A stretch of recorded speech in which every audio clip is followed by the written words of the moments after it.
بسم اللہ الرحمن الرحیم۔ السلام علیکم ناظرین، میں طارق اسماعیل ساگر آپ کی خدمت میں حاضر۔ ناظرین کرام، اب تک کی پاکستان کی جو 73 سالہ تاریخ ہے، 74 سالہ تاریخ ہے، وہ ہمیں ایک ہی بات بتاتی ہے کہ ہمارے بیشتر حکمران جو آئے ہیں وہ صبح سے شام ہی کرنے کے لیے تشریف لائے تھے۔ یعنی وہ یہ سمجھتے تھے کہ آج ہم جو جھوٹ بول لیں گے، کہ پاکستان کے ساتھ جو ہم فراڈ کر لیں گے، دھوکہ کر لیں گے، کرپشن کر لیں گے، وہ کل ختم ہو جائے گی۔ لوگوں کی یادداشت ایسی ہے، یہ بھول جائیں گے۔ انہیں اپنے عوام کی نفسیات کا ہم سے زیادہ علم تھا۔ ابھی ایک متنازع مسئلہ پھر کھڑا کر دیا ہے ایک مخصوص میڈیا گروپ نے، جنرل راحیل شریف کی ریٹائرمنٹ کا۔ یہ جو اس گروپ کی طرف سے بات کہی جاتی ہے، دی نیوز میں جو رپورٹ آئی تھی، دیکھیے وہ تو ایک ایجنڈے پہ کام کر رہے ہیں۔ وہ تو ایسی باتیں، متنازع باتیں کریں گے، خصوصاً آرمی کے حوالے سے، تاکہ لوگوں میں انتشار پیدا ہو، لوگ پریشان ہوں، اور خدا نہ خواستہ وہ اپنی رائے تبدیل کریں، اور وہ پاکستان کو بھی ایک ایسا ہی ملک سمجھے جیسا انڈیا ہے، یا جیسا دبئی ہے، یا جیسے کہ اور ممالک ہوتے ہیں۔ میں آپ سے اکثر یہ بات کہا کرتا ہوں کہ پاکستان اللہ کا انعام ہے، پاکستان اللہ کا راز ہے۔ یہ جب تک یہ بات آپ کو سمجھ نہیں آئے گی، تب تک معاملات آگے چلیں گے نہیں۔ نثار علی خان صاحب نے بیان دیا ہے کہ انہوں نے یہ سفارش نہیں کی تھی کہ جنرل راحیل شریف کو فیلڈ مارشل بنا دیا جائے، یا جنرل راحیل شریف کو ایکسٹینشن دے دی جائے۔ یہ تو ایک ٹیلی ویژن پہ جس طرح یہ ہوتے ہیں مباحث، ان میں سے کسی نے یہ بات کہہ دی ہے، اس نے پھر آگے پکڑ لی، اس نے پھر یہ مداری کا تماشا لگانا ہوتا ہے۔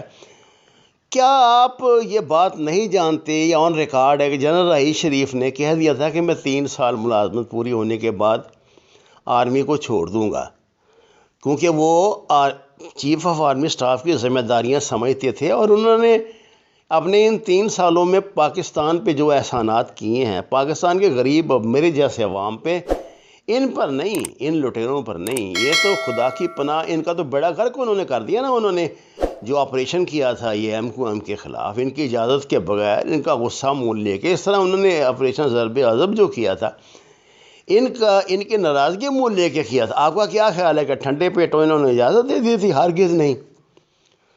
اب گڑے مردے اکھاڑنے کی ضرورت کیوں پیش آتی ہے؟ اس طرح کے متنازع مسائل کیوں چھیڑے جاتے ہیں؟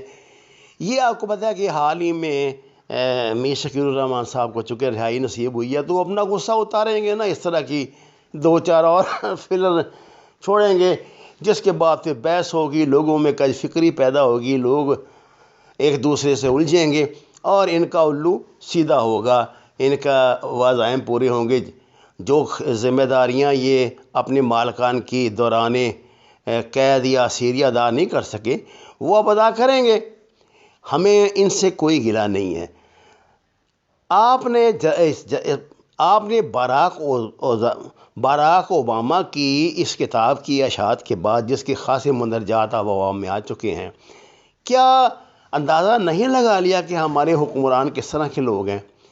کیا اس سے پہلے بش نے جو کچھ بیان جنرل مشرف کے متعلق دیا تھا، جنرل مشرف تو ایک ہوشیار آدمی تھا، اس نے انہیں غچہ دے کے پھنسا دیا افغانستان میں۔ اب یہاں سے ان کے جنازے نکلیں گے، ویسے نکل ہی نہیں سکتے۔ وہ تو اسٹریٹجی کا ماہر تھا، کمانڈو تھا، اس نے جنگیں لڑی تھی، ٹھیک ہے، ان کی انٹرنل پالیسی تباہ کن تھی۔ انہوں نے خاص طور سے MQM کے سر پہ دستے شفقت رکھ کے جو بیڑا غرق کروایا پاکستان کا، اور جو ان گنڈوں بدماشوں سے جو کچھ کروایا۔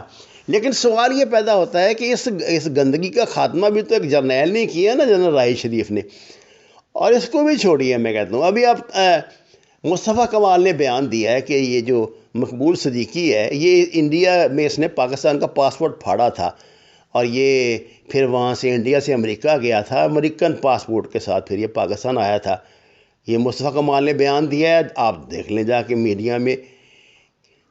یہ مقبول صدیقی منسٹر ہے اس کا، عمران خان کی کابینہ کا۔ کیا اس کی ٹانگ توڑ لی ہے عمران خان نے، یا ان کی کابینہ نے، یا ہم کیا کر سکتے ہیں؟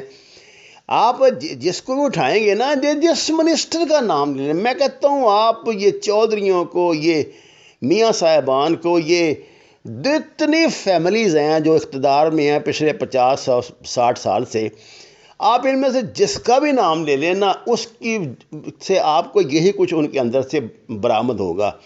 اگر یہ لوگ کسی قابل ہوتے، اگر ان کو پاکستان سے محبت ہوتی، اگر یہ لوگ کسی خدمت کے جذبے سے سیاست میں آئے ہوتے ہیں تو ہم ان حالات کو پہنچتے۔ یہ جو کیس عدالت میں کھل رہے ہیں، کھربوں روپے کی بے ایمانی، چوریاں، ڈاکے ان کے برآمد ہو رہے ہیں، اور کسی کے کان پہ جو نہیں لکھتے۔ ہم ایسے لوگ بن گئے ہیں، اتنے بے حس ہو گئے ہیں کہ اس کو روٹین کی خبر سمجھتے ہیں۔ اگر کوئی مطلب وہ جو چینی پھینی کوئی بیان دے دینا کہ جناب انہوں نے میرے ذریعے اتنے ارب روپیہ جو ہے ناجائز منتقل کرایا ہے، منی لانڈرنگ کی ہے، تو ہم اس کو ایک روٹین کی کارروائی سمجھ لیا۔ یہ سمجھتے ہیں جی حکومت کے الزامات ہیں، وہ جب وہ اس پوزیشن میں آئیں گے تو وہ عمران خان پہ ایسے الزامات لگائیں گے۔ جب عمران خان کے اندر، اب تو ہم کہہ رہے ہیں نا عمران خان نے کوئی کرپشن نہیں کی، ذرا جانے دیں عمران خان کو۔ میں کہتا ہوں ایسی کرپشنیں نکلیں گی، آپ کی حیرت گم ہو جائیں گی۔ یہ نکال لیں گے، یہ اس کام کے بڑے ماہر ہیں، جعلی دستاویزات بنانا، جعلی کاغذات بنانا، یہ کرنا وہ کرنا، بڑے ماہر ہیں اس کام کے۔